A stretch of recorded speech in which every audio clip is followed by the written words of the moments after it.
어제 지난번에 날씨가 오늘 굉장히 덥네요.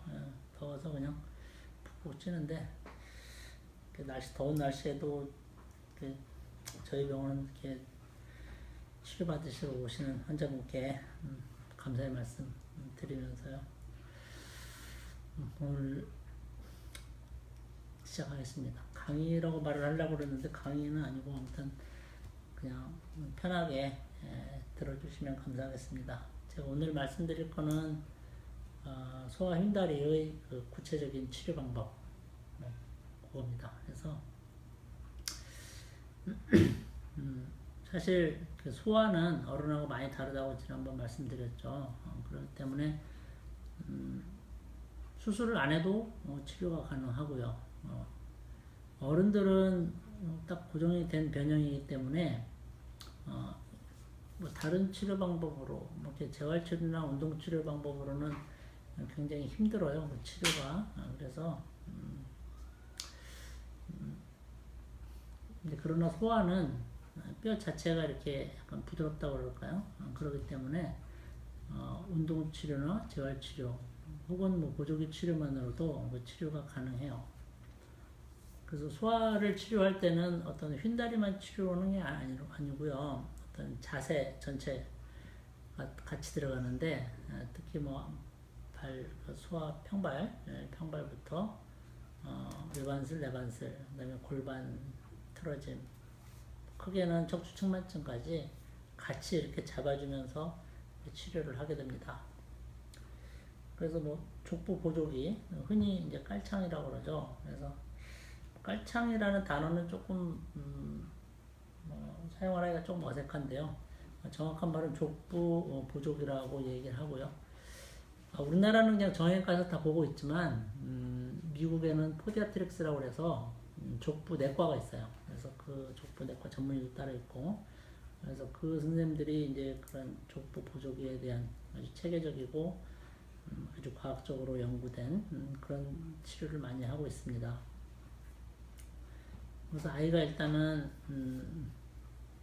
뭐 외반이나 내반이나 그리고 양쪽이 다른 경우나 그래서 3살에서 4살 사이에는 일단 보조기 치료, 족부 보조기 치료를 먼저 할 수가 있어요. 그래서 족부 보조기 치료를 언제까지 하느냐에 대해서 이제 디베이트가 좀 있는데요.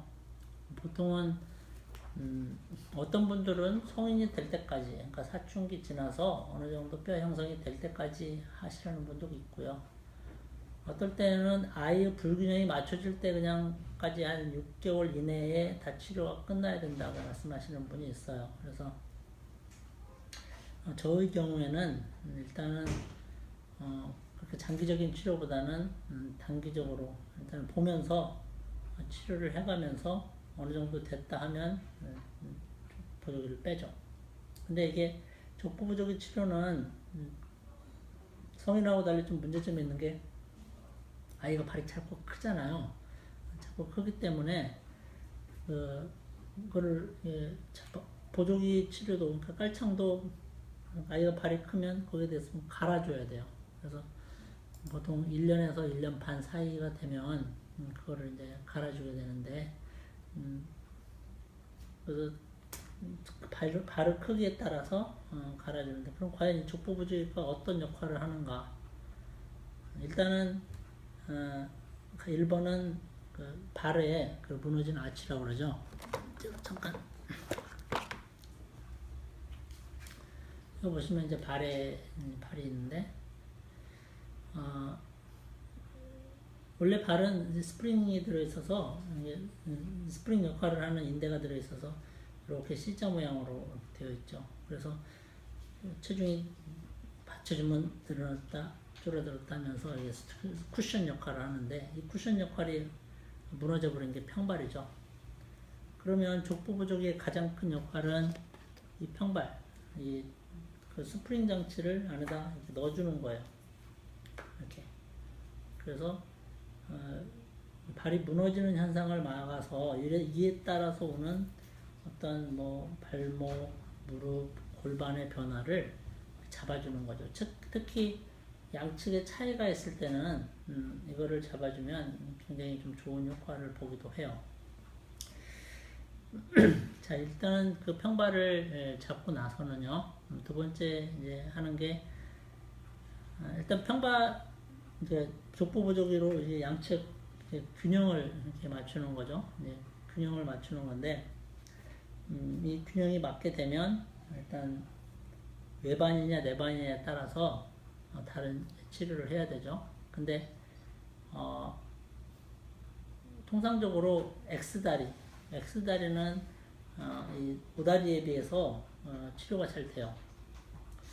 왜 그러냐면 그 X다리는 회전을 많이 회전 변형을 많이 동반하고 있기 때문에 치료가 잘 되고요. 오다리는 상대적으로 회전 변형이 적기 때문에 치료가 오래 걸려요. 치료는 뭘로 하느냐? 나이트 보조기, 밤에 차는 보조기를 가지고 하는데요. 보통 한 3시간 이상 착용을 해야 효과가 있다고 그래요. 자, 근데 이제 어린 아이가 그 보조기를 3시간 이상 찬다. 밤에 물론 잘 때 차기도 하지만 차는 거기지만 이게 또 좀 스트레스가 받을 수가 있어요. 좀 민감한 여자애들 같은 경우는 이게 왜 나만 이러냐에 대한 정신적 스트레스를 좀 받을 수 있고 좀 뭐 치료 기간이 1, 2년 되기 때문에 그에 대한 어떤 대비책을 좀 세우고 나서 착용을 시켜야 돼요. 그래서 일단 가장 중요한 거는 아이한테 애기 다리가 이렇게 삐뚤어져 있으니까 이게 착용이 반드시 필요하다라는 걸 이해를 시키는 게 제일 첫 번째고요. 그래서 자꾸 이렇게 대화를 나누고, 그래서 다리가 예뻐야 나중에 생활하는데 지장이 없고 또 아프지도 않고 키도 잘 큰다라는 이제 대화를 통해서 그걸 이해를 시켜줘야 돼요. 그럼 아이가 이해를 하면 좀 불편하고 귀찮아도 그걸 잘 착용을 하더라고요. 그래서 보통 외반슬의 경우에는 1년, 내반슬의 경우는 2년 정도 이거를 찹니다. 그래서 물론 학생들의 경우, 초등학교 학생들의 경우에는 한 방학 때마다 와서 체크를 하고요. 그렇지 않은 경우는 보통 2, 3개월에 한 번씩 오셔서 여기 와서 이제 체크를 하면서 지켜보는 거예요. 이제 그렇게 해서 이제 소아 그 휜다리 치료를 하고요. 간혹 좀 시간이 많고 그런 분들은 이제 운동 치료를 하는데요. 운동 치료는 보통 이제 뭐 일주일에 2번 정도, 한 30회 정도를 통해서 그 휜다리, 그러니까 X다리나 O다리에 필요한 근육 강화 운동을 시켜주는 거거든요. 일단 교정이죠. 그래서 근데 거리가 또 멀면 또 안 되니까 좀 가까운 친구들, 그런 친구들 위주로 그런 걸 시행을 하고 있어요. 오늘은 이렇게 소아의 보존적 치료법에 대해서 이제 말씀을 드렸어요. 다음 주에는 이제 성인, 저희가 이제 뭐 우리 환자분들 가장 관심이 많은 거죠. 많은 내용인데, 성인의 휜다리 치료를 어떻게 할 것인가, 거기에 대해서 말씀드리도록 할게요. 네, 감사합니다.